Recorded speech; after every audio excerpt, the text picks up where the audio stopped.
is 1 of June we start our Hindu discussion. तो आज 1 जून है, अपना हिंदू डिस्कशन स्टार्ट करते हैं। जो फ्रंट पेपर की न्यूज़ है वो रिलेटेड टू द जीडीपी से। जीडीपी श्रिंक हो गया 7.3%। जो क्वार्टर 4 की रिपोर्ट आई है, तो हमें कुछ नहीं पढ़ना। हमें पढ़ना है जीडीपी क्या होता है, जीएनपी क्या होता है, कैसे कैलकुलेट करते हैं, what was the reason behind this, उसके श्रिंक होने के। ठीक है ना, और ये कैसे मतलब श्रिंक होता जा रहा है। इन द जीएवी क्या होता है, ग्रॉस वैल्यू एडिट क्या होता है, ये सब हम देखेंगे अपने बेसिक नोट से। ये हमारे बेसिक नोट्स हैं, ये हमारे बेसिक नोट, हम इसे पूरा जीडीपी पढ़ेंगे। इसके अंदर है क्या, देखो। वीडियो होती है लंबी, मुझे बार बार ये बोला जाता है कि वीडियो शायद आप शॉर्ट रखा करो, पर वीडियो होती है लंबी। मैं शॉर्ट नहीं कर सकता, मैं बार बार रिक्वेस्ट कर रहा हूँ, क्योंकि मैं एक जो मैं जिस वे से मैं पढ़ाता हूँ वो यूपीएससी है। मैं ये नहीं कि आपको जस्ट बता दूँ क्या क्या एडिटोरियल क्या जस्ट है, एक दो लाइन जीडीपी के बारे में बता दूँ और मैं आगे बढ़ जाऊँ। हमारा मकसद है कि हमको प्रॉपर तरीके से ये टॉपिक आगे ना कवर करना पड़े। और अगर आप 40 मिनट भी हिंदू के लिए नहीं दे सकते तो बिल्कुल नहीं दे सकते, क्योंकि इसके बाद हिंदू पढ़ने की आपको बिल्कुल ज़रूरत नहीं है, अगर आप कंटिन्यूटी बनाए रखेंगे। क्योंकि स्पेशल चीज़ों के लिए स्पेशल मतलब पावर चाहिए। मतलब देखिए, आप जैसे 7 लाख बच्चे बैठते हैं, उसमें 700 सिलेक्ट होते हैं, तो उसके लिए स्पेशल पावर चाहिए, स्पेशल चीज़ें करनी पड़नी पड़ेंगी आपको।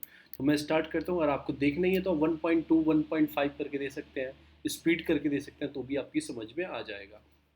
तो जीडीपी क्या होता है, देखो। जैसे इंडिया है, ये हमारा भारत है, ठीक है ना, ये हमारा पूरा भारत है। जो भी इसकी बाउंड्री, जोग्राफिकल बाउंड्री के अंदर प्रोडक्शन होता है, चाहे वो इंडियन कंपनी करे चाहे फॉरेनर कंपनी करे, जो भी सर्विस और गुड्स इसके अंदर होगी बाउंड्री के, वो जीडी में होगी। ग्रॉस डोमेस्टिक प्रोडक्ट बोलते हैं इसे। ठीक है ना, the money value all the goods and services, देखो इसमें ऑल गुड्स एंड सर्विसेज आते हैं। All goods and services produced with in the domestic territory, मतलब कि उस बाउंड्री के अंदर हो रही है, कंट्री के अंदर हो रही है, एक साल में उसे जीडीपी के अंदर काउंट करेंगे। People in the village earn money through the various means. No one give anybody free lunch. In order to earn money, one has to provide something that has value in terms of money. It can be goods such like milk, roti, कुछ भी है, सब कर सकते हैं, जो भी चीज़ है। GDP of village is the total money value of, मैंने एक पूरी चीज़ बता रहे हैं, जो भी चीज़ सर्व हो रही है, जो भी चीज़ वहाँ पे हो रही है, कैसे ट्रांजेक्शन हो रहा है, कोई दूध बेच रहा है, दूध खरीद रहा है, कोई कुछ खरीद रहा है, जितना भी प्रोडक्शन एंड सर्विसेज हो रहा है प्रोवाइड, एक बाउंड्री के अंदर जीडीपी में काउंट करेंगे एक साल में। चलो, अब कैसे किया जाता है जीडीपी पर कैपिटा क्या होता है, कि पर कैपिटा क्या होता है, कंट्रीब्यूशन जो रहता है हर सिटीजन का जीडीपी के अंदर, उसे पर कैपिटा बोलते हैं। पर कैपिटा कैसे काउंट होता है, नेशनल जो इनकम होगी आपकी, उसको डिवाइड कर देंगे आपके आपकी पॉपुलेशन से, तो क्या निकल जाएगा, जीडीपी पर कैपिटा इनकम। अब neither GDP not GNP. GNP क्या होता है, मैं आपको एक थोड़ा सा और बता दूं जीएनपी क्या होता है। जैसे इसमें क्या बताया था मैंने, कि इंडिया की बाउंड्री के अंदर जितने भी लोग प्रोडक्शन कर रहे हैं, चाहे वो फॉरेनर हो चाहे वो इंडियन हो, जो भी सर्विसेज प्रोवाइड कर रहे हैं इंडिया के अंदर प्रोडक्शन कर रहे हैं, तो उन सबको जीडीपी में काउंट करेंगे।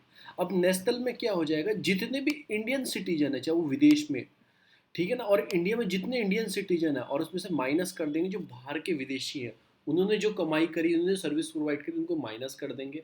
और हमारी कंपनी टाटा की यूएस यूके में, यूएस में या यूरोपियन कंट्रीज में, उसको भी ऐड कर लेंगे, क्योंकि जो वो इंडियन है, जितने भी इंडियन पूरे वर्ल्ड में काम कर रहे हैं, उन सबको काउंट कर लेंगे। तो उससे जीएनपी निकलता है, ग्रॉस नेशनल प्रोडक्ट निकलता है, नेशनल, क्योंकि नेशनलिटी की बात आ गई है तो नेशनल प्रोडक्ट निकलता है। तो जीएनपी और जीडीपी अच्छे मेजर नहीं होते इकोनॉमी के, ऐसा बोला जाता है, ये अच्छे मेजर नहीं होते। जितना अच्छा मेजर ह्यूमन डेवलपमेंट इंडेक्स होता है, तो ये चीज़ होता है। तो ये आपको देखना है। अब मैं आपको बताऊं कि अभी रिसेंटली पेंडेमिक टाइम में जो कंस्ट्रक्शन है, मैन्युफैक्चरिंग है, ट्रेड है, होटल्स है, सर्विसेज है, माइनिंग्स है, इनको वर्स हिट गया है। इनका देखो इतना इतना कम हो गया, 50% कंस्ट्रक्शन, 39% मैन्युफैक्चरिंग, 47% ट्रेड, होटल का 23% रेस्पेक्टिवली। इतनी चीज़ें कम हो गई हैं, क्यों कम हो गई, पेंडेमिक की वजह से। लॉकडाउन था फर्स्ट क्वार्टर में, सेकेंड क्वार्टर में ऐसे ही चलता आया। तो ये कुछ एस्टिमेट डाटा दिखा रहे हैं कि 19-20 में इतना था, इतना इतना बड़ा होता है, माइनस में चला गया। देखो चीज़ है, एक सेक्टर छोड़ के, एग्रीकल्चर, फॉरेस्ट्री और फिशिंग, क्योंकि एग्रीकल्चर कंटिन्यूटी चल रहा था, उसने और ग्रो किया है, अच्छे से लोगों ने ध्यान दिया है। लोग जो यहाँ पे काम करते थे, तो गांव में जाके वापस अपने काम पे लग गए हैं, तो थोड़ा सा ग्रो दिखाई दिया है। फैक्टर ऑफ जीडीपी मतलब कॉन्ट्रेक्शन, मतलब फैक्टर क्या क्या रहे हैं, एक तो वही फैक्टर रहे हैं। एक तो जीडीपी ग्रोथ जो होती है, जनरेट होती है, 4 इंजन होते हैं उसमें। एक तो प्राइवेट कंजप्शन होता है जो हम खाते हैं, एक demand generated by the private sector, क्या क्या चाहिए बिजनेसमैन जो होते हैं, ठीक है ना। फिर demand generated by the government, उसको क्या चाहिए, फिर एक्सपोर्ट करना, यानी कि जो हम कंजप्शन करते हैं, जैसे मैंने पार्ले जी का बिस्कुट खाया, फिर प्राइवेट सेक्टर की बिजनेसमैन है, उनको भी पार्ले जी का बिस्किट चाहिए कुछ चीज़ बनाने के लिए, फिर गवर्नमेंट को भी पार्ले जी का बिस्कुट चाहिए कोई चीज़ बनाने के लिए, फिर उसे एक्सपोर्ट भी करना है। तो इन सब चार चीज़ों पे डिमांड क्रिएट होती है, जीडीपी ग्रोथ करने की चार चीज़ें इंजन है। प्राइवेट कंजप्शन वो भी फॉल हो गई, लोगों ने अपना खाना कम कर दिया। जैसे मैंने एक रिपोर्ट बताया था आपको, वॉच हंगर की रिपोर्ट बताई थी जो मैं निकाली गई थी, उसमें बताया गया था लोगों ने अपना खाना कम कर दिया, एक टाइम खाना स्टार्ट कर दिया, तो लोगों का कंजप्शन कम हुआ। फालतू चीज़ों में खरीद, बिस्कुट नहीं मिला तो रोटी मिला, रोटी खा लो, बिस्कुट मत खाओ। Investment by the private sector businessman, उनका भी फॉल हुआ है। वो क्यों है, वो सेकंड इंजन है, उनका भी फॉल हुआ है। नेट एक्सपोर्ट जो डिमांड थी वो भी मतलब कि एक तरह से positive in the first quarter because of the Indian import has crash more than is export, मतलब कि जो इंडिया का इम्पोर्ट था वो ज़्यादा क्रैश हुआ, एक्सपोर्ट कम हुआ। हम एक तो ऑलरेडी एक्सपोर्ट कम करते हैं, ऊपर से इम्पोर्ट ज़्यादा करते हैं, इम्पोर्ट तो हमारा क्रैश हुआ, पर एक्सपोर्ट हम कम करते हैं तो वो थोड़ा कम उसको असर दिखाई दिया, ऐसे ये बता रहे हैं। फिर गवर्नमेंट का जो एक्सपेंडिचर था वो मतलब कि क्या होगा, went up by 16%, but this is not मतलब कि nowhere near enough to compensate. Government का एक्सपेंडिचर बढ़ा, गवर्नमेंट ने बहुत खर्चा करा कि इकोनॉमी को रिवाइव करने के लिए, पर वो इतना पैसा इतना इनफ नहीं था कि इकोनॉमी को रिवाइव कर पाए, जो लॉस हुआ उसको रिवाइव कर पाए। तो ये सारी चीज़ बताई जाएंगी, हमारे इंपॉर्टेंट नहीं है।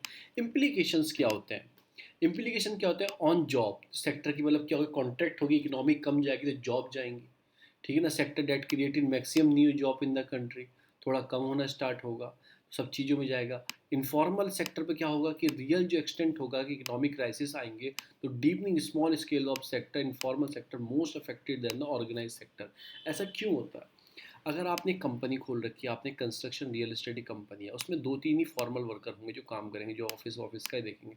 मोस्टली जो लेबर उसमें होती है वो होती है इनफॉर्मल सेक्टर की। तो ऐसा बोला जाता है अगर इकोनॉमी में वर्स्ट इफेक्ट होता है, क्यों ऐसा, एक रीज़न क्यों भी होता है, क्योंकि इंडिया में इनफॉर्मल सेक्टर की 80 to 19% लेबर फोर्स है जो काम करती है। 19% जो लेबर फोर्स है वो इनफॉर्मल सेक्टर में काम करती है इंडिया में। तो worst effect automatic informal sector पे दिखाई देगा, बैंकिंग पे दिखाई देगा, लोगों का पैसा नहीं होगा, ना जमा करेंगे। फिर लोगों को क्या मोरेटोरियम देना पड़ेगा कि जैसे ईएमआई वीएमआई सॉरी, जैसे ईएमआई वीएमआई चल रहा है आपको, तो मोरेटोरियम पीरियड देना पड़ेगा, दिया गया है लास्ट ईयर, आपने देखा होगा। तो इकोनॉमी में ओवरऑल इफेक्ट पड़ता है। देखा आपने कि आपको क्या हुआ कि इकोनॉमी क्या होगी, बहुत डाउन चलेगी।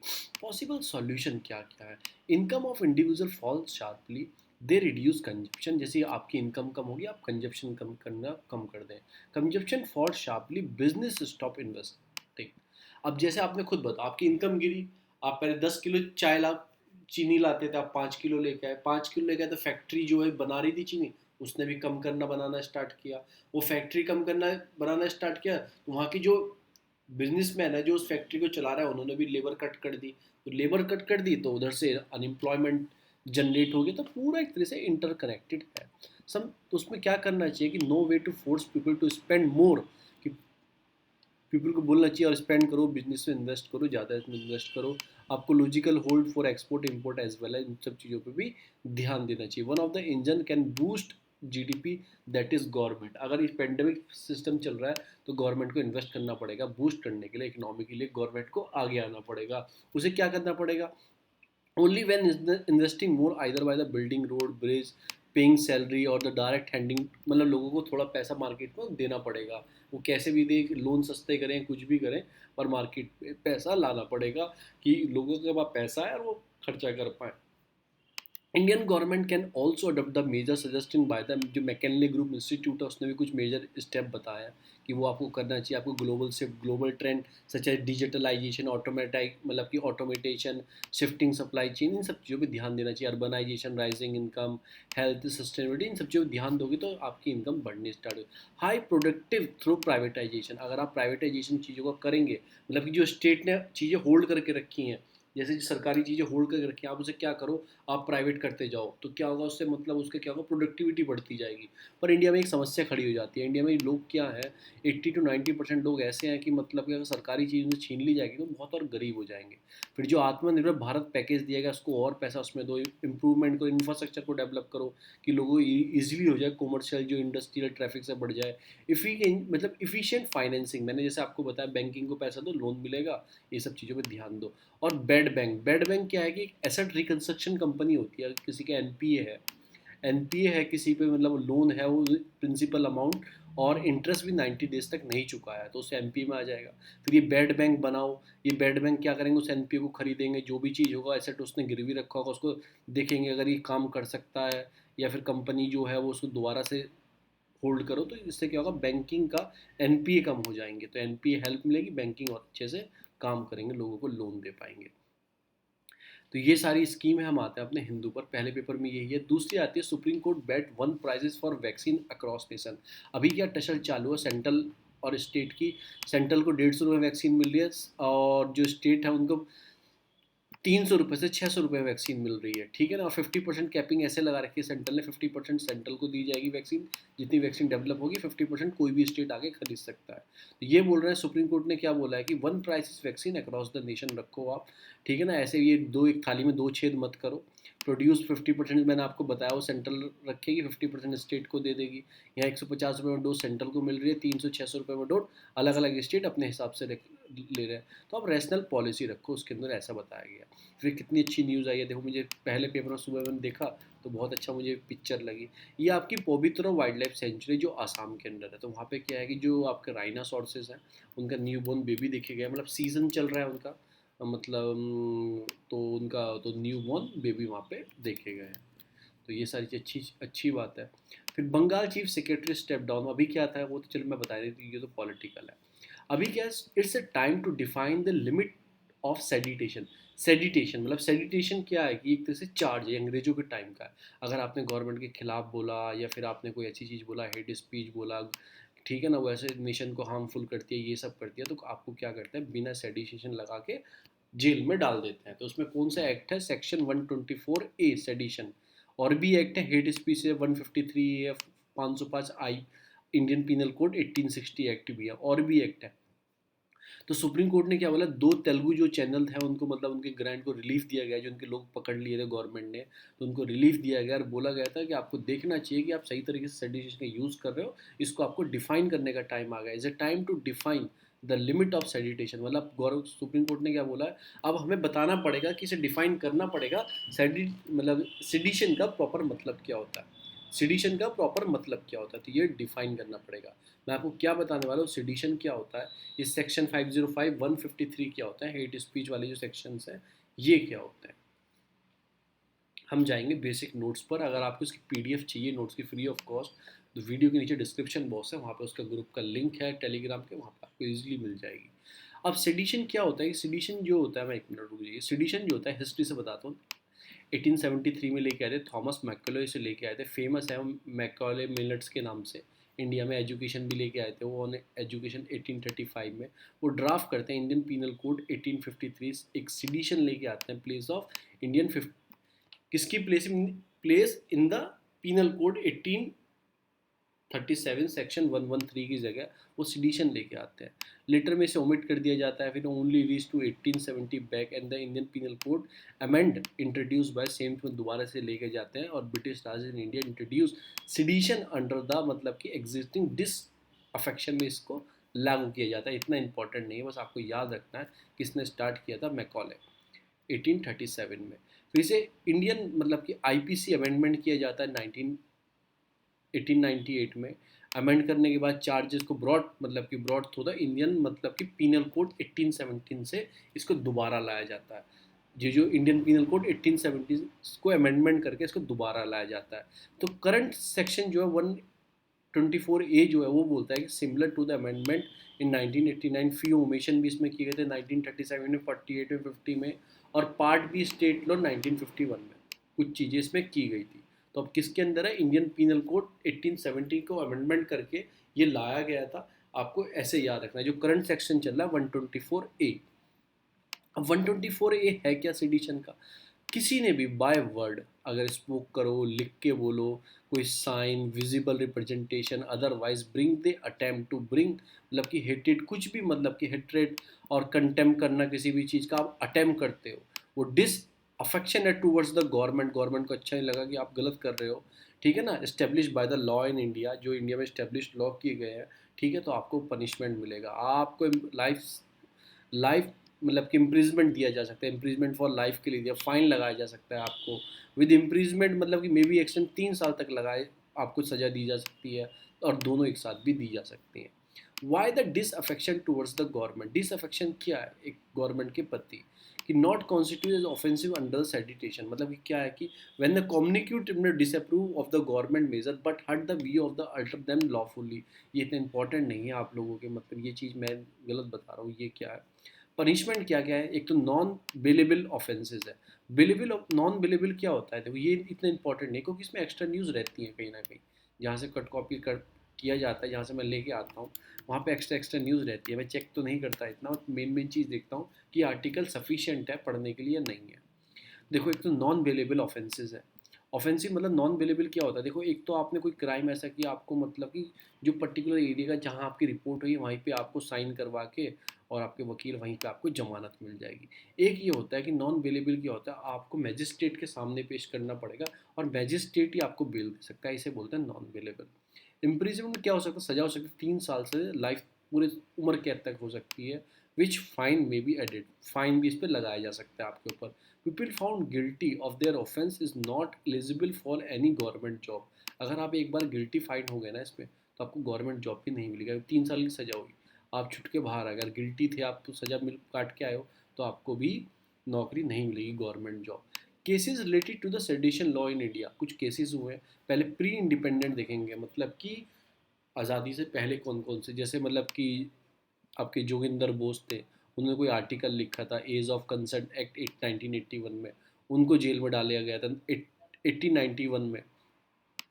क्रिटिसाइज किया गया था, डिसऑबे किया इन्होंने गवर्नमेंट का, वही गवर्नमेंट को डिसऑबे कर रहे हो, ठीक है, बाद में उनको बेल मिल गई थी, रिलीज कर दिया गया था। फिर सेडिशन चार्ज किसको डाला गया था? लोकमान्य तिलक को 1897 में। 1897 में बाल गंगाधर तिलक जो है, मतलब कि has public the report of celebration of following by the 1984 में पेपर में, जो उनका मराठा किंग शिवाजी के बारे में प्रोफेसर ये सब चीज़ जो लिखा था, रिप्रेजेंटेड किया था बॉम्बे रॉयल, मतलब कि एसोसिएशन 1984 में। This paper lead to annual celebration of Shivaji, मतलब कि coronation. Later Tilak publish as celebration report, उन्होंने कुछ सेलिब्रेशन की रिपोर्ट इसमें पब्लिश कर दी थी, तो उसके बाद उनको भी क्या रखा गया था, सेडिशन में, मतलब सिडिशन में अंदर भेजा गया था, सिडिशन में सॉरी, अंदर भेजा गया था। Tilak reported in celebration of Shivaji, Tilak ने भी लिखा उस चीज़ के बारे में, उनको मतलब केसरी जो उनके मराठा 2 न्यूज़पेपर थे, केसरी जो था आपका वो मराठी में था और मराठा शायद इंग्लिश में था, ऐसा कुछ था। उनको भी मतलब जस्टिस, मतलब ये जो एनोथर थे उनको भी जेल में रखा गया था।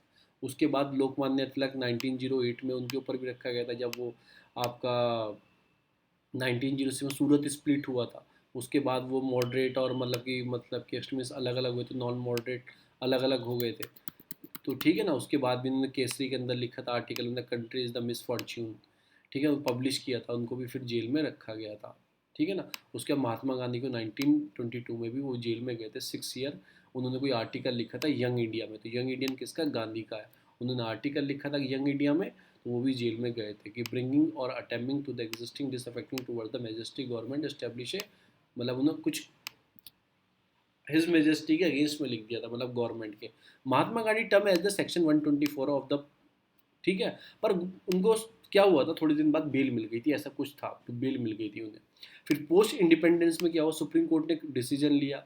आपके ब्रिजभूषण ऑथर थे द स्टेट ऑफ इंडिया, जो स्टेट ऑफ दिल्ली 1950, रोमेश थापड़ और स्टेट ऑफ मद्रास। उसमें अपेक्स कोर्ट क्या बोलती है, law as the restrictive speech of the ground that is disturb the public order and unconstitution, इस अनकॉन्स्टिट्यूशन बताया गया कि पब्लिक की स्पीच को रोकता है, ये सब करता है। तो गवर्नमेंट क्या करती है, अमेंडमेंट लेके आ जाती है।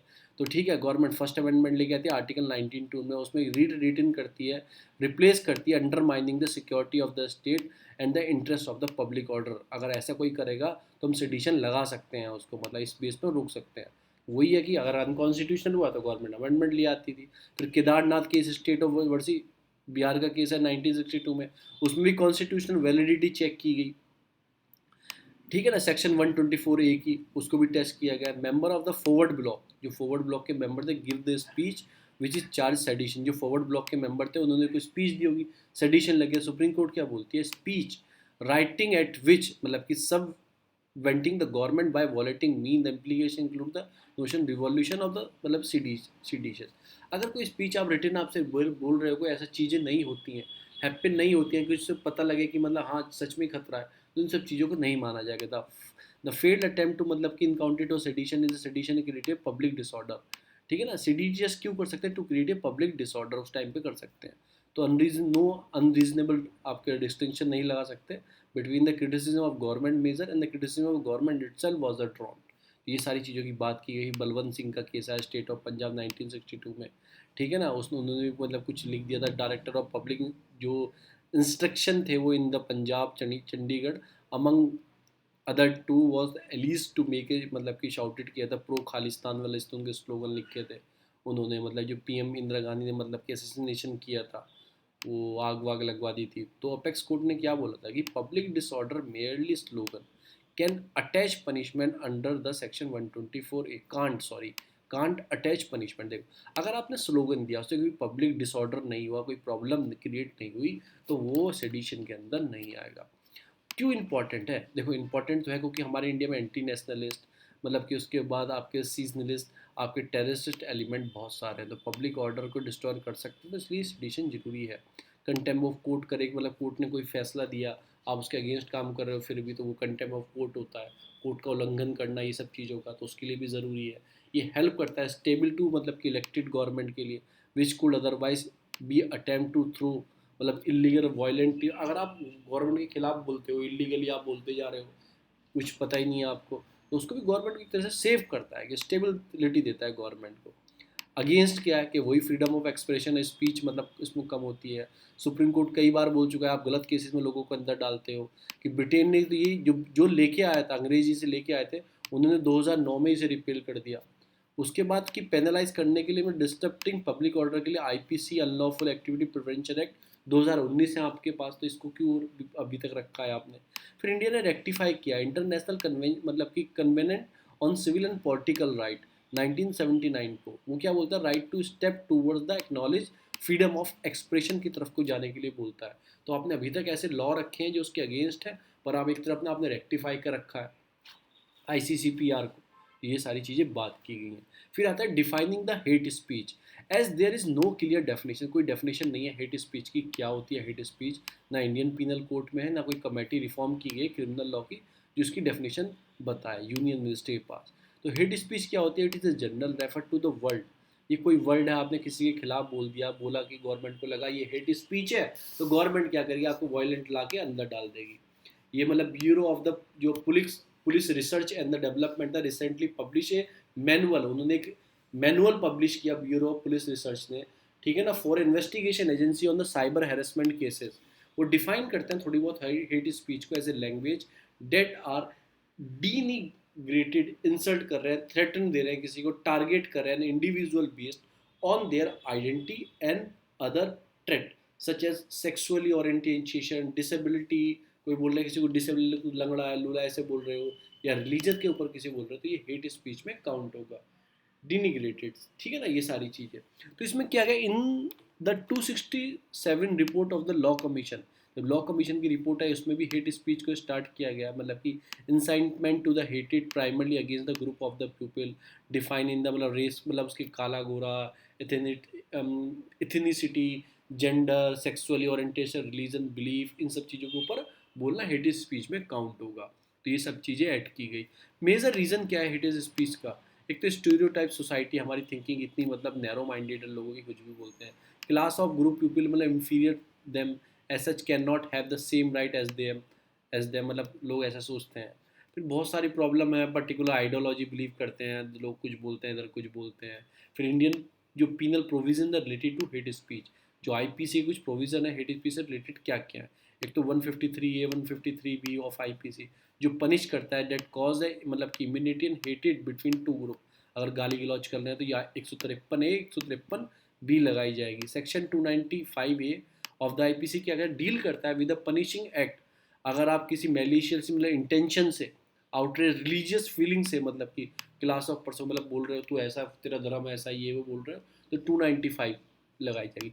505 एक, 505 दो क्या है, make the publication circulation content, कोई आप पब्लिक की आपने कोई पंपलेट छपवाया, उसे सर्कुलेट कर रहे हो, कॉज द इल और विल मतलब hated between the different group of offensive, जैसे मुसलमान हिंदू के बारे में पंपलेट छपवा के लिखवा रहे हैं, वो उनके बारे में लिखवा रहे हैं, तो उसमें किस में आएगा 505 501 505 एक 505 दो में आईपीसी के अंदर आपका केस हो सकता है।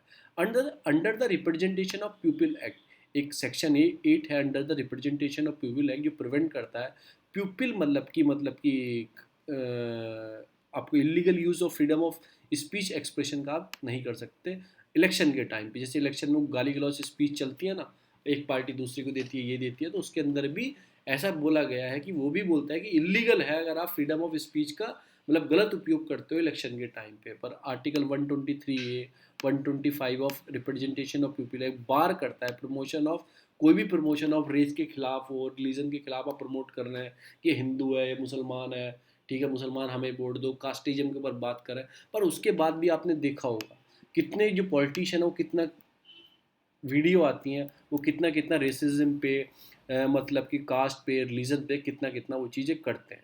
अब इसमें कुछ सजेशन दिए गए हैं कुछ चेंज करने के, जैसे आपका विश्वनाथ कमेटी थे 2019 में आई थी, उसने बोला था कि प्रपोज किया था कि इंटरेस्टिंग करना था सेक्शन 153C को एंड 505 ए को आईपीसी को, मतलब कि इसमें क्या करो कुछ आपकी इंसिटमेंट कर दो, ठीक है ना, कुछ चेंजेस ऊपर नीचे कर दो। प्रपोज किया था कि 2 साल तक की सज़ा कर दो, 5,000 तक का फाइन कर दो। तो ये कुछ कमेटी थी, ये आप पढ़ लेना। फिर उसके बाद आपका सारी कमेटी वे फॉरवर्ड में भी मैंने ऐड किया है, क्योंकि एक आंसर फॉर्म में मैं ऐड करना चाहता हूँ, तो मैंने आपको बता दिया ये सारी चीज़ें।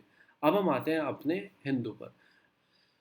दूसरी जो नीज आती है वो केरला से, लक्षद्वीप से रिलेटेड आती है। कल मैंने बहुत डिटेल आपको ये चीज़ पढ़ाई थी लक्षद्वीप को, तो आज रिपीट नहीं करूँगा। फिर एक क्या है, एक आईपीएस ऑफिसर है, उनकी अच्छी रैंक थी, थोड़े वो जिस कम्युनिटी से आते थे उस कम्युनिटी के हिसाब से उनको आईपीएस कैडर मिलना चाहिए था। पर हुआ क्या, हुआ ये, जब उनका मेडिकल एग्जामिनेशन किया गया central standard of medical board ने उनको अनफिट माना गया आईपीएस के लिए, ठीक है ना, पर उनको शिफ्ट कर दिया गया, आईआरएस दे दिया गया। तो वो कहाँ चले गए, वो चले गए सेंट्रल एडमिनिस्ट्रेशन ट्रिब्यूनल में।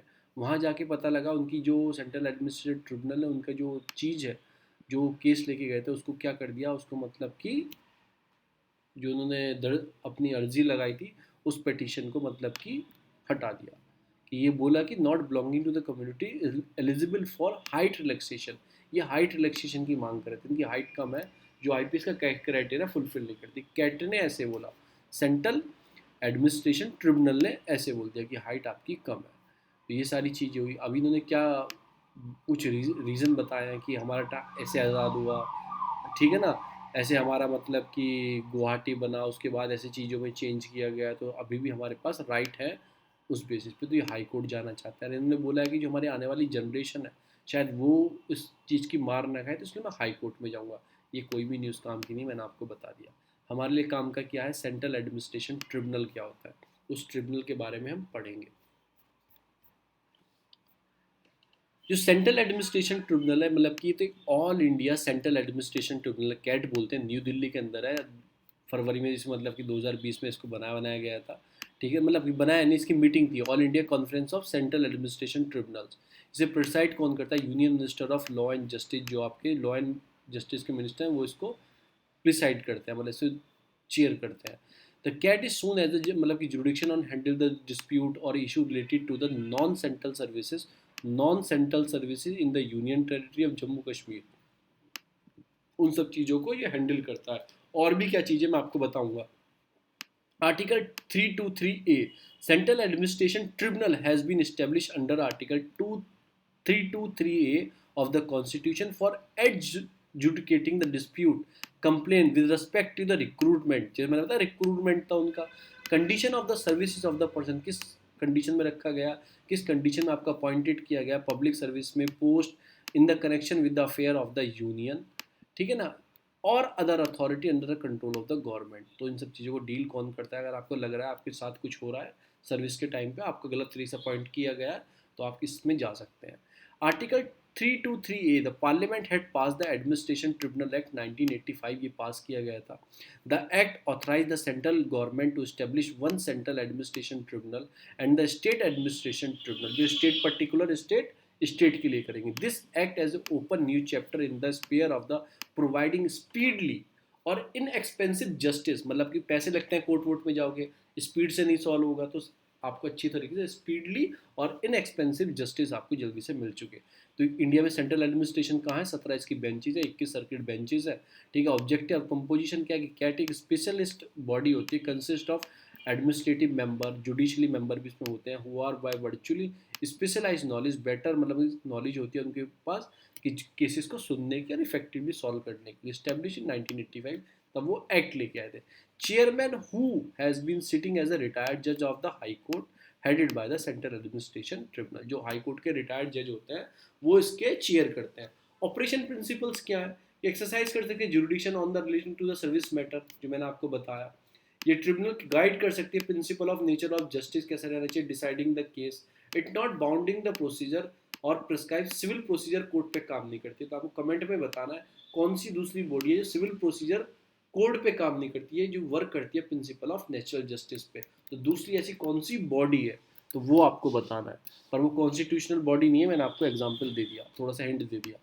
सेक्शन 17 क्या बोलता है एडमिनिस्ट्रेशन ट्रिब्यूनल का 1985 में, द ट्रिब्यूनल हैज कन्फर्म, मतलब कि कन्फर्ड होना चाहिए with the power of excise of same jurisdiction authority respect to the contempt itself the high court. जैसे हाई कोर्ट की पावर होती है और इटसेल्फ आपको कंटेम कर लेती है कि उसके डिसीजन नहीं मानता, तो सेम इसके पास पावर है, ऐसी सेक्शन 17 में डिफाइन किया गया. इंडिपेंडेंसी कैसी रहनी चाहिए, condition of the service of the chairman and the member same as applicable judge of the high court as per the administration tribunal act 2006 में. 2006 में 1985 में लेके आए थे ये वाला एक्ट, 80 ए एक्ट लेके आए थे. 2006 में इसमें कुछ अमेंडमेंट किया गया, बोला गया जो चेयरमैन और मेंबर होंगे, जैसे इंडिपेंडेंट दिया बनाया गया ना जुडी जज ऑफ हाई कोर्ट को, उसी हिसाब से इनको इंडिपेंडेंट रखा जाएगा. अपील अगेंस्ट द ऑर्डर, आपको अगर इसकी अपील करनी है, ऑर्डर की अपील आपको इसके अगेंस्ट में जाना है तो आप चैलेंज कर सकते हैं, रिट फाइल कर सकते हैं. किस आर्टिकल के अंदर, 226 के अंदर, 227 के अंदर, constitution before the respect high court में आप जा सकते हैं. Whose territory jurisdiction of the bench of the tribunal is situated. आपको ऐसे रहना चाहिए, हर स्टेट में होगी. अब यूपी में आपने केस लड़ा, इसके अंदर आप हार गए, मतलब आपको सेटिस्फाई नहीं हो और आपको जाना है हाई कोर्ट में, तो आप यूपी के इलाहाबाद कोर्ट में, लखनऊ बेंच में जा सकते हो, जिस स्टेट के अंदर ये है और जिस हाई कोर्ट के जुरिडिक्शन में ये आती है, तो आप इजीली जा सकते हो. तो ये है आपका ARC. मैंने आपको चीज़ें बता दी. आपको कैट है, कैट बोलते हैं इसको, एडमिनिस्ट्रेशन ट्रिब्यूनल. अब हम चलते हैं, इससे आगे चलते हैं.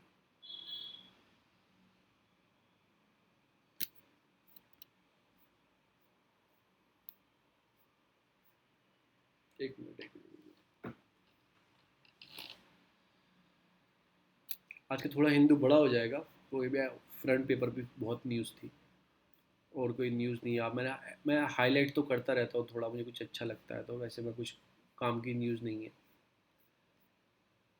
लक्षद्वीप वही ऑब्जेक्शन जो मैंने कल बताया था, आपको पूरा डिटेल में बताया था, 3-4 बिल में क्या क्या चेंजेस किए जाएंगे. फिर एंड द इंक्रिप्शन. अभी फाइट क्या चल रही है, जो गवर्नमेंट के IT एक्ट है, 2000 रूल्स है ना, IT रूल्स 2021 है, तो उसमें क्या चल रहा है अभी व्हाट्सएप के बीच में कि एंड टू एंड इंस्क्रिप्शन ख़त्म कर देंगे हम, तो राइट टू प्राइवेसी का उल्लंघन है, ये सब चीज़ों का उल्लंघन है.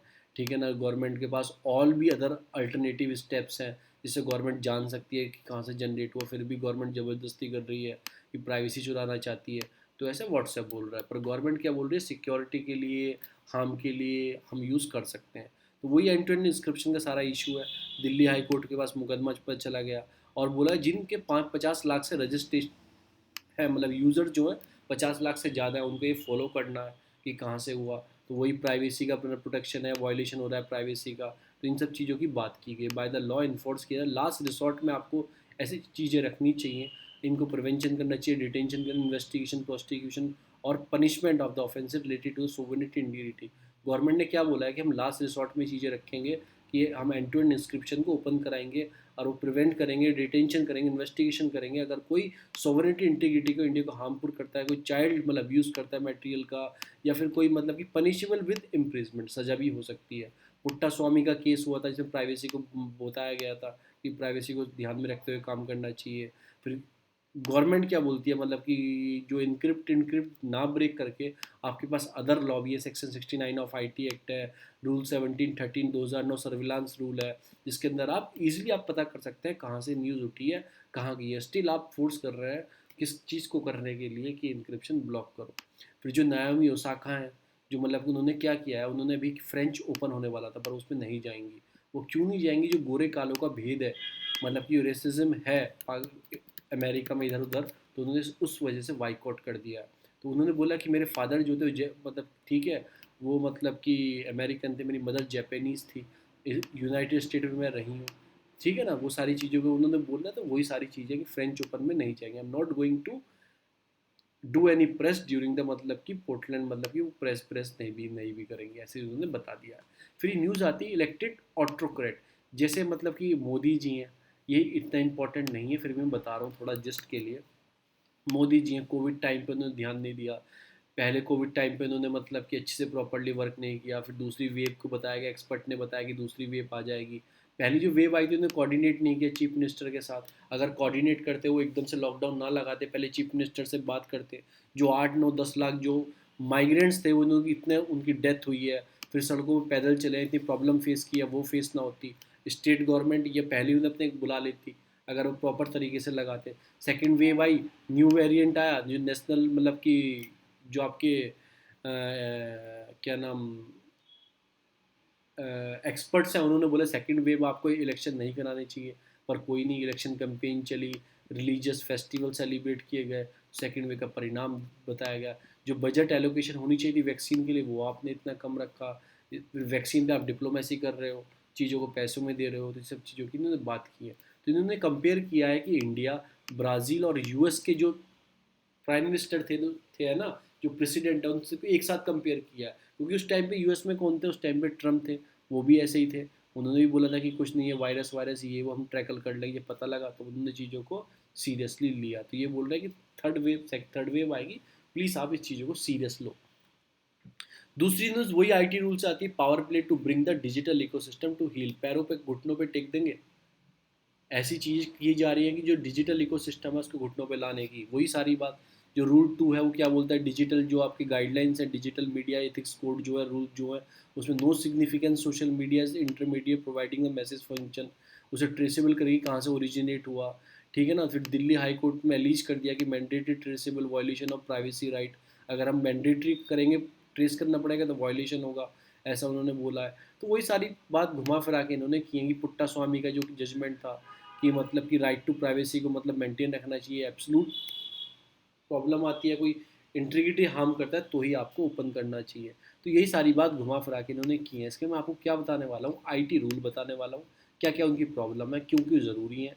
वही सारा आपको ईजी हो जाएगा, प्री के लिए भी मेंस के लिए। पहले मैं आपको पूरा पढ़ा देता हूँ। फिर इधर आता है caste based violence against women. अभी रिसेंटली आपने देखा कि मतलब गैंग रेप हुआ, दलित वुमेन का रेप हुआ, हसरत में ऐसा हुआ। फिर इसमें सारी बात क्या की गई, मैं आपको बताता हूँ एक चीज़, वेट।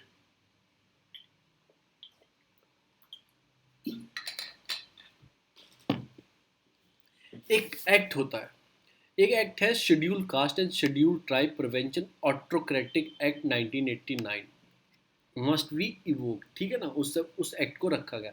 अगर आप शेड्यूल कास्ट शेड्यूल ट्राइब के साथ कोई भी हार्म करते हो, कुछ भी उनके साथ प्रॉब्लम करते हो, इस एक्ट में आप रजिस्टर्ड होगे और इस एक्ट में आपको सज़ा मिल सकती है। तो इसमें क्या किया गया कि रेप हुआ, और रेप की और भी चीज़ें हैं, जैसे सेक्शन 376 है आईपीसी का, ये भी है, और ये एक्ट भी काम करता है। पर ये जो एक्ट है, रेप वेप की सज़ा इतनी बड़ी सज़ा नहीं दिलवाते जितना बड़ा ये पीओए जो एक्ट है सज़ा दिलवाता है। इसमें कि ground of sex, caste, disability, सब चीज़ों को काउंट किया जाता है। फिर मतलब कि क्या बात करें, इंटरसेक्शन अप्रोच। इंटरसेक्शन अप्रोच क्या होती है मैं आपको बताऊंगा। पहले एक पॉजिटिव वे में बताता हूँ चीज़ें क्या है।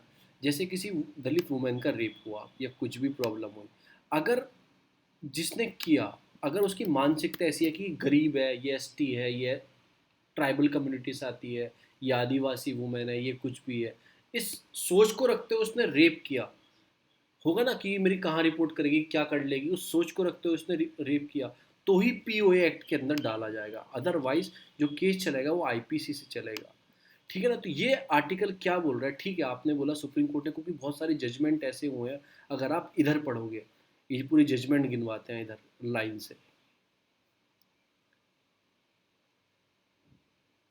ठीक है ना। ये रहे बर्डन ऑफ प्रूफ नहीं है कि उन्होंने S T S C community को देखते हुए किया, नॉर्मल वुमेन की तरह सोच के किया। तो बहुत सारे केसेस हैं जो लाइन से केसेस बताए जाएंगे, देखो ये रहे केसेस, ये रहा केसेस, फिर ये वाला केसेस। तो मतलब उसमें क्या किया गया, उसमें नॉर्मल तरीके चलाया गया। और जो पी ओ ए एक्ट है आपका, जो आपको बोलता है कि मतलब आपको प्रोटेक्शन देता है, प्रोटेक्शन ऑफ एट्रोसिटी वाला जो एक्ट है आपका, S T schedule caste schedule tribe, उसको लागू नहीं किया गया, पी ओ ए एक्ट को लागू नहीं किया गया। तो सिंपल इस वाले आईपीसी 376 से केस चला उनके ऊपर। तो यही बोलता है कि आपको इंटरसेक्शनल अप्रोच रखनी चाहिए जब आप ऐसे केस की सुनवाई कर रहे हो।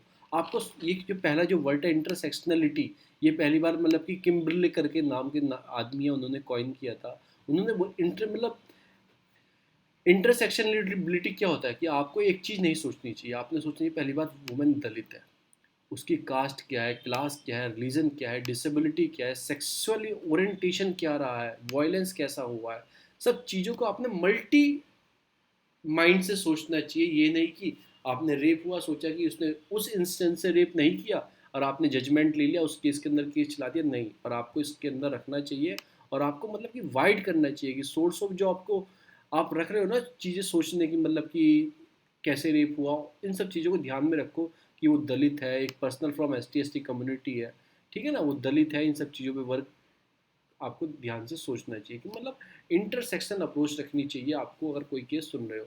अब गौर क्या बोला कि बर्डन ऑफ प्रूफ, प्रूफ दिखाओ, नो एविडेंस नहीं है एक्यूज का, जिसने कमिटेड सेक्सुअल किया, असॉल्ट किया on the ground the victim was the member of S C community. जैसे मैंने आपको बताया कि जो मतलब कि एक्यूज है उसने विक्टिम के साथ रेप किया, वो इस बेस पे नहीं किया कि वो ST SC का है, उसका प्रूफ दो, प्रूफ कहाँ से ला के दे भाई, इसमें कौन सा प्रूफ है।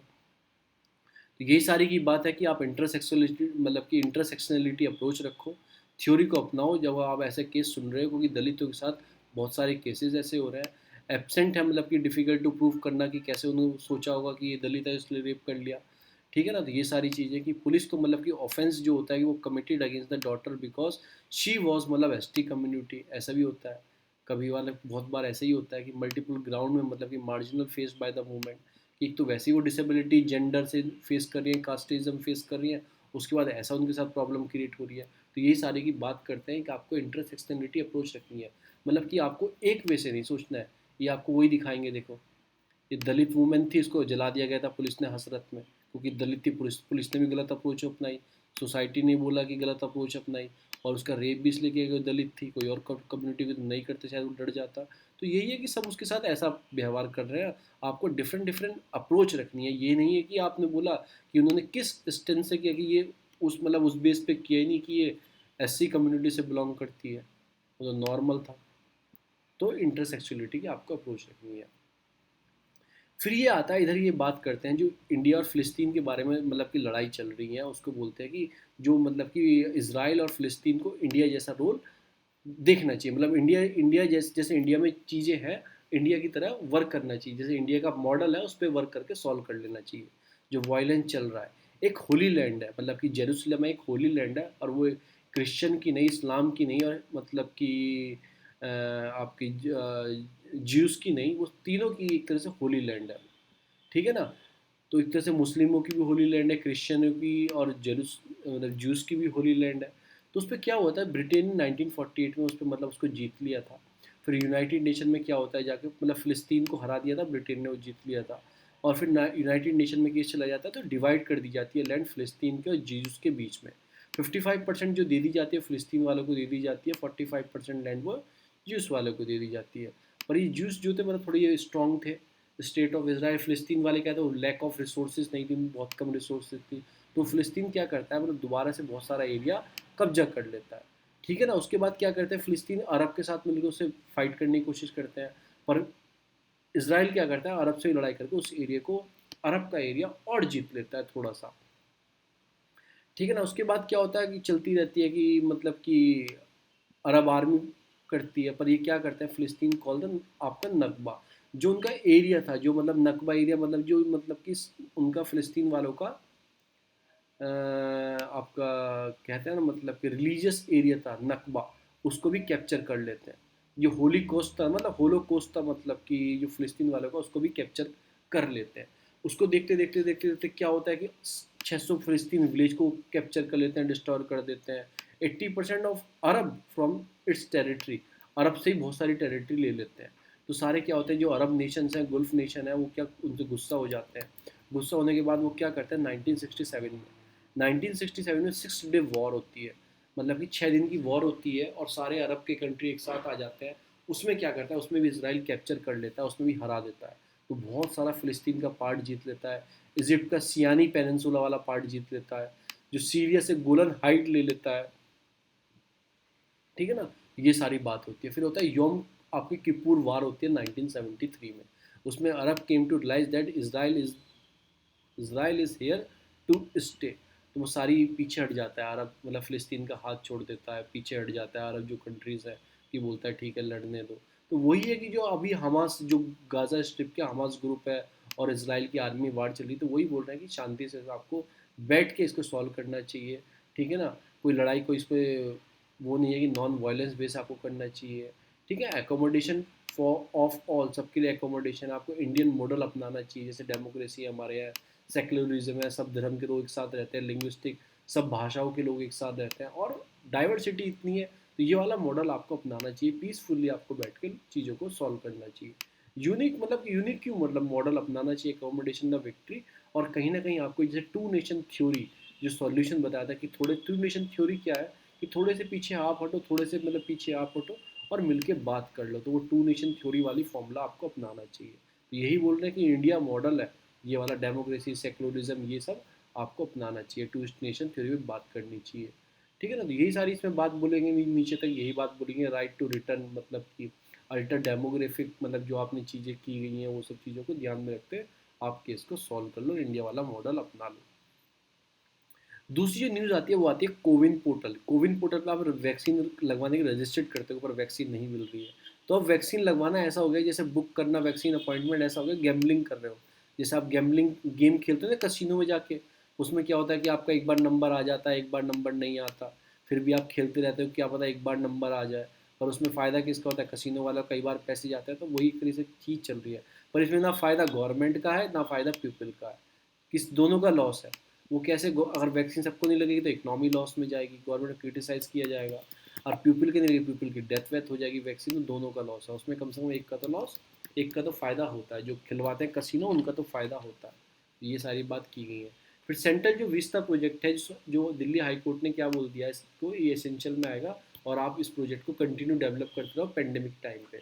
उन्होंने बोला कि और भी दिल्ली में प्रोजेक्ट चल रहे हैं जो प्रॉपर तरीके से वर्क कर रहे हैं, जो मतलब कि प्राइवेट कंपनी के प्रोजेक्ट हैं, और भी प्रोजेक्ट हैं, उनको हल्के हल्के वर्किंग में मोड में रखा गया है। तो इसी प्रोजेक्ट को हम क्यों बंद करें। ऐसा किसने बोला है, ऐसा बोला है आपका दिल्ली हाई कोर्ट ने। तो ये भी एक तरह से आप इस पर ही वर्क करते रहो, क्योंकि ये जो एरिया में डेवलपमेंट चल रहा है राजपथ है, यहाँ पे 26 जनवरी को क्या होती है,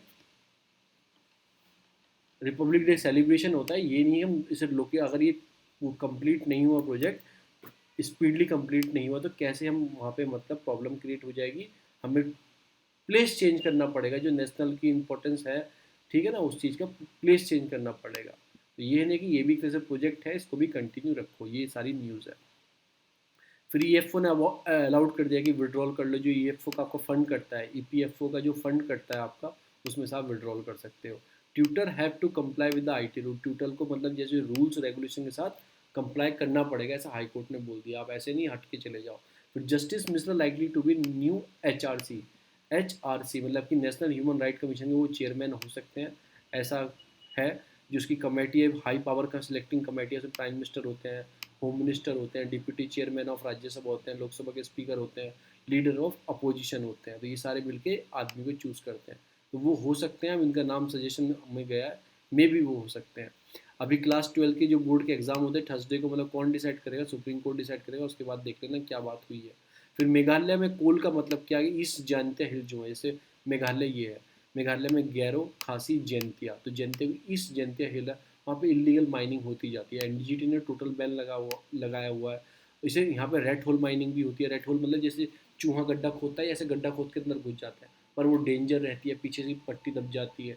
तो वो एनजीटी ने बैन लगाया हुआ है, उस पर सुप्रीम कोर्ट ने बैन लगाया हुआ है, कई बार कमेटी। अब तो इन्होंने मतलब क्या कि माइन हल्का सा ब्लास्ट किया, कोयला आया, उसे भर के ले गए इलीगल तरीके से। तो कहाँ पे होती है ये? ईस्ट जैंतिया हिल्स के अंदर होती है। मैंने आपको बता दिया 3 हिल्स है, गैरो, खासी और जैंतिया, मेघालय के अंदर। और ये ट्राइब्स के नाम पे है, ये सिटी का भी नाम है और ट्राइब्स का भी नाम है, जो मेघालय में पाई जाती है। Year and deadline full vaccination tightly, ऐसे गवर्नमेंट बोल रही है कि जो 94 करोड़, अब तक ये 16 करोड़ लोगों को लगा पाए हैं। ये बोल रहे हैं कि एक साल के अंदर अंदर, इस साल के एंड तक हम सब लोगों को लगा देंगे, 94 करोड़ बचे हैं, सबको वैक्सीन लगा देंगे। फिर सीओ मोटो लिया था सुप्रीम कोर्ट ने कोविड केसेस की जो एसेंशियल चीज़ें उनके ऊपर केस देखने के लिए। वो बोला है कि जो आप पॉलिसी फॉलो कर रहे हो, सेंट्रल और स्टेट की पॉलिसी, वैक्सीनेशन पॉलिसी फॉलो कर रहे हो, उसको सिमिलर रखो, जो मैंने फ्रंट पेपर पे आपको बताया था। फिर जो कोविन पोर्टल वैक्सीनेशन का प्रोग्राम स्लॉट दे रहे हो, वो एक डिजिटल डिवाइड कर रहा है, गाँव के लोगों को नहीं पता, गाँव में कनेक्टिविटी नहीं है, तो आप एक डिजिटल डिवाइड कर रहे हो, कोई आप ऐसा प्लेटफॉर्म लेके आओ कि उनको भी वैक्सीन जल्दी से जल्दी मिल पाए। Fight the pandemic on the one day to day basis, आपको कोई day to day basis strategy बनाओ कि इसे फाइट कर सकें, तो केसेस कम हो गए हैं, ये सारी न्यूज़ है। फिर India can look at A plan of vaccine interchangeability. Interchangeability मतलब ये वैक्सीन लगा दी, दूसरी लगा दी, इंटरचेंजेबिलिटी आपको सोचना चाहिए, उसके लिए ट्रायल स्टार्ट करनी चाहिए, उससे और फ़ायदा होगा इस चीज़ में, एफिकेसी बढ़ने में। अब चाइना ने क्या किया है, उसने अलाउ कर दिया। अभी वहाँ तक क्या 2 बच्चे ज़्यादा बच्चा पैदा नहीं कर सकते थे, करते तो बहुत सारी चीज़ों में टैक्स वैक्स देना होता था। पर अब उनकी पता लगा कि जो यंग पॉपुलेशन है वो कम हो गई है, जो बर्थ रेट है वो और कम हो गया, 0.50% हो गया, ठीक है ना। तो उन्होंने क्या बोला, थर्ड बच्चे के लिए उन्होंने मतलब कि पॉलिसी को बूस्ट करने के लिए, बर्थ रेट को बढ़ाने के लिए उन्होंने मतलब क्या बोला कि तीसरा बच्चा भी आप पैदा कर सकते हो। ऐसा उनके कौन से प्लान में है, उनके चल रहे हैं, कौन से प्लान चल रहे हैं उनके, चल रहे हैं 14 5 ईयर प्लान, जो 2021 से 25 तक चलेगा, उस प्लान के अंदर बोला गया है। फिर रोहिंग्या जो भाषा चार आइलैंड है, भाषा चार आइलैंड कहाँ है? बांग्लादेश के, जैसे बांग्लादेश है, ये आपका बे ऑफ बंगाल है, उसमें बनाया गया भाषा चार आइलैंड। तो सब उसमें क्या, ये रोहिंग्या रिफ्यूजी है, उनको उसमें रखा गया है भाषा चार आइलैंड में। तो उन्होंने वहाँ प्रोटेस्ट किया। क्यों प्रोटेस्ट किया? क्योंकि बेसिक सर्विस उनको नहीं मिल पा रही है, बेसिक चीज़ें उनको नहीं दे रहे हैं। तो भाषा चार आइलैंड कहाँ है? बांग्लादेश में है। तो आपको बस ऐसे याद रखना है कि भाषा चार आइलैंड कहाँ पे है। उसके बाद वैक्सीनेशन इज़ अ की ऑफ हेल्थ एंड इकोनॉमी। अगर इंसान ठीक रहेगा तो ही इकोनॉमी ठीक चलेगी। ऐसा क्यों? अगर वैक्सीनेशन प्रॉपर तरीके से लगाओगे तो उससे क्या होगा कि इंसान लोग ठीक रहेंगे, ज़्यादा कोविड नहीं फैलेगा, कोविड नहीं फैलेगा तो लॉकडाउन वॉकडाउन नहीं बढ़ेगा, तो इकोनॉमी भी अच्छी होगी। फिर उसके बाद क्या है कि कोर सेक्टर में मतलब कि जंप किया है, ठीक है ना, 56% बेसिस, मतलब चीज़ें सीमेंट और स्टील को बहुत हिट हुआ है लॉकडाउन की वजह से, और सारे सेक्टर में अच्छा जंप किया है। तो यही सारी न्यूज़ है। दूसरी न्यूज़ ओसाका से रिलेटेड आगे विड्रॉल कर दिया फ्रेंच ओपन से, जैसे मैंने आपको बता दिया। तो ये है ना आपकी नाओमी ओसाका, वर्ल्ड की तीसरे दूसरे नंबर की ये मतलब कि टेनिस प्लेयर है। ये सारी न्यूज़ है। हम आते हैं अपने बेसिक नोट्स पर, जिससे मैं आपको बहुत सारी चीज़ बताने वाला हूँ, जो मैंने आपको बता दिया है। सेंट्रल एडमिनिस्ट्रेशन ट्रिब्यूनल में आपको बता चुका हूँ, सिडिशन आपको लॉ बता चुका हूँ, सिडिशन लॉ में क्या क्या चीज़ें होती हैं, इंपॉर्टेंट क्या है, आर्गूमेंट अगेंस्ट क्या है, हेट स्पीच में आपको डिफाइन कर चुका हूँ प्रॉपर तरीके से, हेट स्पीच के अंदर क्या क्या चीज़ें हैं। उसके बाद हम आते हैं अपने इंडियन आईटी रूल्स पर। ये गवर्नमेंट लेके आई थी, फरवरी के अंदर लेके आई थी। किस चीज़ की गाइडलाइंस थी? ये सोशल मीडिया के लिए, डिजिटल न्यूज़ मीडिया के लिए, OTT platform, over the top platform जो आप देखते हो, नेटफ्लिक्स, उस सब चीज़ के लिए। उसमें क्या बोला कि इंस्ट्रक्शन जारी किए गए, सुप्रीम कोर्ट ने बोला था कि राइज किया गया पार्लियामेंट को, जो सोशल मीडिया पे अब्यूज़ होता है उसके लिए कोई लॉ बनाओ।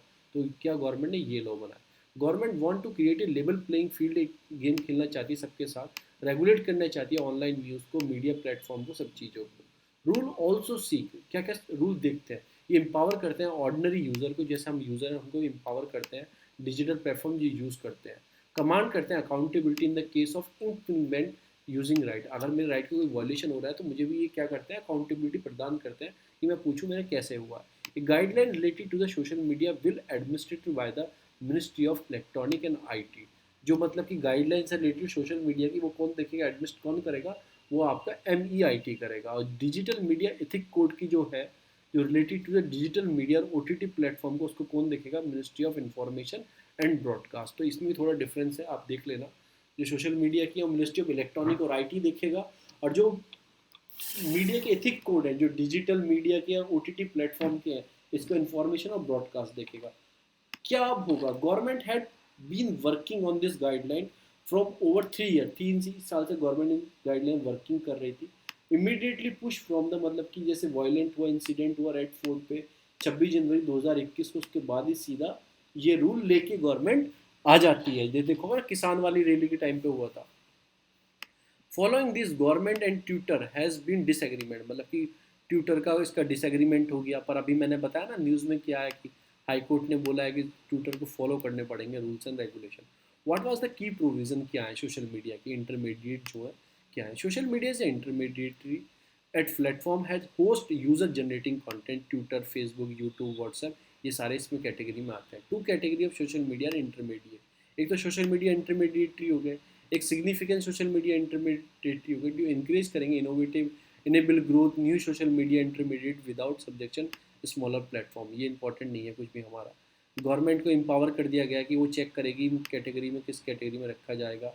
ड्यूली आपकी डिलीजेंसी दी जाएगी। आर्टिकल 70 सेक्शन 79 जो आईटी एक्ट है प्रोवाइड करता है कि सेफ हार्बर रहे सोशल मीडिया पे इंटरमीडिएट्स का, ठीक है। इनको एग्जाम्पल किया गया liability for the action of the user if there is other the government prescribe guideline. अगर ये कुछ हार्मफुल करते हैं चीज़ों को और गाइडलाइन का वायलेशन करते हैं तो उसके बाद गवर्नमेंट भी इनको कुछ ना कुछ एक्शन ले सकती है। और इस पर ग्रीवियंस रेसिडेंट बनाया गया है कि मतलब आपको प्रॉब्लम है कोई सोशल मीडिया पर, आपको कोई चीज़ प्रॉब्लम क्रिएट हो रही है तो आप जाके कंप्लेन कर सकते हो। ऑफिसर को एक्नॉलेज रहना होगा, मतलब कंप्लेन विद इन 24 आवर्स, ठीक है। रिसॉल्व करना होगा 15 दिन के अंदर, कंप्लेन को रिस्पॉन्स देना होगा 24 घंटे के अंदर, और 15 दिन के अंदर रिस्पॉन्स करना होगा। Additional grievance officer social media platform will be appointed chief complain officer residents in India.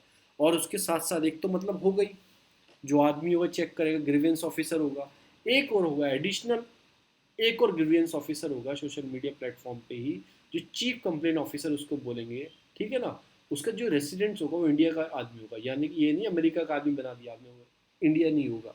Chief complain officer होगा, वो भी रिस्पॉन्सिबल होगा कि इंश्योर करने कंप्लेन की with in with the rule. एक चीफ इंफॉर्मेशन जो कमिश्नर होगा वो भी चेक कर सकता है।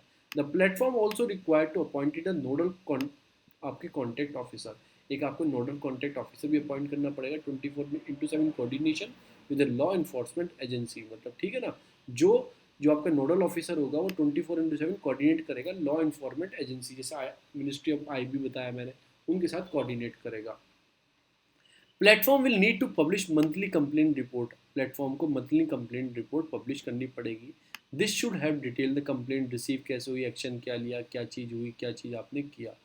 द आपकी diligency requirement will be come into effect after 3 month from the notification. जो फरवरी में आए थे तो अब क्या चल रहा है, अब चल रहा है आपका मई चल रहा है, तो मई 25 तक ये लागू करने पड़ेंगे ये सब चीज़ें। Removal of the content, the rule lay down the 10 category of the content of the social media, आपको रिमूव करने पड़ेंगे। अगर कोई यूनिटी इंटीग्रिटी को, डिफेंस सिक्योरिटी को हार्म कर रहा है, थ्रेटिन फ्रेंडशिप रिलेशनशिप को हार्म कर रहा है, फॉरेन स्टेट से commission of the cognizable offence मतलब कर रहा है, प्रिवेंटिव इन्वेस्टिगेशन कोई ऑफिसर में हार्मफुल पहुंचा रहा है, इंसल्ट कर रहा है फॉरेन स्टेट की, मतलब कुछ भी चीज़, पोर्नोग्राफी, इंसल्ट ऑफ हेरेसमेंट आपकी, ठीक है ना, इथिकल ऑब्जेक्शनेबल है कोई, मतलब कि related to increase the money laundering, gambling की उस पर बढ़ावा बढ़ा रहा है, अदरवाइज मतलब इनकन्सिस्टेंट विद द, मतलब कि contrary to the law of India. इन सब चीज़ों को देखते हुए लॉ के अगेंस्ट में कोई लिख रहा है तो उसके बाद इन सब चीज़ों को हटाया जाएगा, ऐसे कंटेंट को।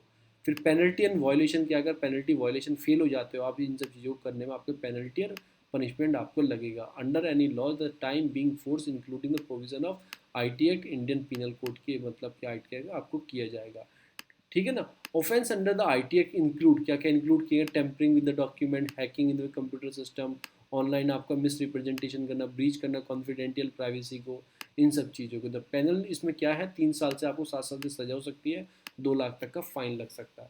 व्हाट डिड की provision of digital media of OTT platform, अब की प्रोविजन क्या है, ओटीटी प्लेटफॉर्म 5 कैटेगरी में रखा गया है। देखो पहले क्या होता था, कुछ भी आपको दिखा देते, कोई भी आपको देख लेता था।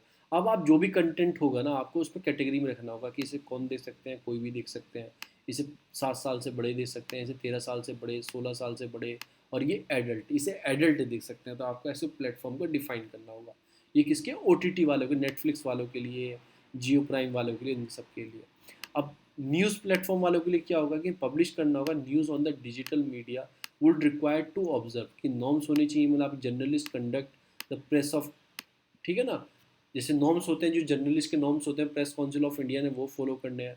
Programme code under the cable tele मतलब कि टेलीविज़न नेटवर्क रेगुलेशन एक्ट के अंदर जो प्रोग्राम कोड होते हैं वो फॉलो करने हैं। मतलब रूल्स जो प्रोवाइडिंग मतलब कि level playing field between the offline print TV and the digital media, उनके बीच में रूल्स होंगे। और फिर ग्रीवियंस रिड्यूसल मैकेनिज्म उनको भी मेंटेन करना पड़ेगा। 3 लेवल का मैकेनिज्म होगा, 3 लेवल होगा। एक तो होगा सेल्फ, जो आप खुद करोगे, जो इनका प्लेटफॉर्म है। अगर खुद नहीं कर पाओगे, self regulation by the self regulating body of the publisher, वो देखेगा।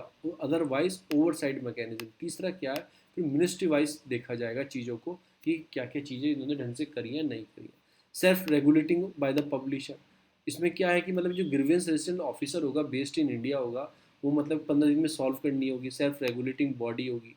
ठीक है ना, इन सब चीज़ों का ध्यान रखा जाएगा। और बहुत सारी चीज़ें इतने हमारे ज़रूरी नहीं है। पॉजिटिव क्या है कि यही है कि मतलब आपको इस फ्रीडम मिलती है, अकाउंटेबिलिटी मिलती है, ट्रांसपेरेंसी मिलती है चीज़ों में। आप जल्दी से, आपको कोई प्रॉब्लम क्रिएट कर रहा है तो आपको जल्दी सॉल्व हो जाएगी। आपके मतलब एक आपको शक्ति मिलती है। इशू क्या है, एक तो आईटी एक्ट का वही सबसे बड़ा इशू आता है, freedom of expression and believe. आप एक्सपेंड कर रहे हो डिजिटल मतलब की जो न्यूज़ है, मतलब कि यूजिंग रेगुलेट करके उनको वायलेट कर रहे हो। जो अपने फ्रीलांसर जर्नलिस्ट हैं उनको रोक रहे हो। और एक तरफ से आप एक तरह से मतलब कि फेयर रिसोर्सेज रखनी चाहिए। 36 are receiving the order of the government. ठीक है ना, आपने सब चीज़ों को कर दिया, मतलब कि intermediate fair resources event disagree कर दिया government order due to the restrict timeline. Underlining free speech के आगे आपकी ट्रेसेबिलिटी इशू आ गया। आप ट्रेस करोगे end to end description break करके लोगों को क्या लोग कर रहे हैं। Absence of the data privacy law, हमारे कोई डाटा प्राइवेसी लॉ नहीं है, उसके बाद भी आप ऐसी चीज़ें लेके आ रहे हैं प्रॉब्लम क्रिएट कर सकते हैं। और कंप्लेन बर्डन, अब खुद बताओ, मैं अकेला हूँ, मैं फ्रीलांसर चीज़ें यूज़ करता हूँ, मतलब कि मैं फ्रीलांसर मीडिया वाला हूँ। अब मैं कैसे मेंटेन करूँगा, एक मुझे ऑफिसर, नोडल ऑफिसर मेंटेन करना पड़ेगा, एक chief inform complain officer maintain मतलब कि नॉमिनेट करना पड़ेगा, एक ये नॉमिनेट करना पड़ेगा। तो वो कंप्लेन ऑफ बर्डन का वो इंक्रीज होना स्टार्ट हो जाएगा। फिर ये वे फॉरवर्ड में क्या बोलते हैं, यूनिफॉर्म एप्लीकेशन लॉ होने चाहिए, सबके लिए एक से लॉ होने चाहिए। ठीक है ना, स्टैट्यूटरी बैकिंग होनी चाहिए। और एक्सपीडिटिंग डाटा प्रोटेक्शन लॉ, ऐसे लॉ इंडिया में आने चाहिए। पर्सनल डाटा प्रोटेक्शन बिल, अभी तक बिल है, कोई एक्ट नहीं बना है। फिर कंक्लूजन क्या है, सुप्रीम कोर्ट बोल चुका है, Life Insurance Corporation of India versus professor of Manubhai D Shah के केस में बोल सकता है, freedom to circulate one view as a life line is a democratic institution. अगर डेमोक्रेटिक में क्या होता है कि एक के व्यू, जैसे मैंने किसी के व्यू में आगे फॉरवर्ड करता हूँ, वो क्या होता है, लाइफ लाइन होता है डेमोक्रेसी इंस्टीट्यूशन के लिए। तो सुप्रीम कोर्ट पहले भी बोल चुका है कि ये सब चीज़ें हैं। नेशनल ह्यूमन राइट कमीशन आता है, लास्ट टॉपिक है, ये आज कवर नहीं करेंगे, कल पढ़ेंगे, थोड़ा मेरा गला खराब है। और मैंने इसके नोट्स जारी कर दिए हैं, नोट्स मैंने इसके दे दिए हैं। आप ग्रुप में जाके, जो इसके वीडियो के नीचे डिस्क्रिप्शन बॉक्स है, वीडियो के नीचे जो डिस्क्रिप्शन बॉक्स है उसमें टेलीग्राम ग्रुप का लिंक है, वहाँ पे जाके आप डाउनलोड कर सकते हैं। मैं नेशनल ह्यूमन राइट कमीशन कल बता दूंगा, क्योंकि देखो अभी ये कम से कम 1 हफ्ता न्यूज़ में रहेगी, क्योंकि अभी अपॉइंटेड नहीं किया गया। अभी बात चल रही है कि अपॉइंटेड किया जाएगा, तो अभी 4-5 दिन न्यूज़ में रहेगा, तो हम किसी दिन इसे कल या परसों कवर कर लेंगे। थैंक यू सो मच, इतनी ही वीडियो रखते हैं। अच्छी लगी तो शेयर करना, सब्सक्राइब करना। अगर आपको एक बार, आपको क्या करना है, इसको पढ़ने के बाद इन नोट्स पे आप नज़र डाल लिया करें। Thank you so much.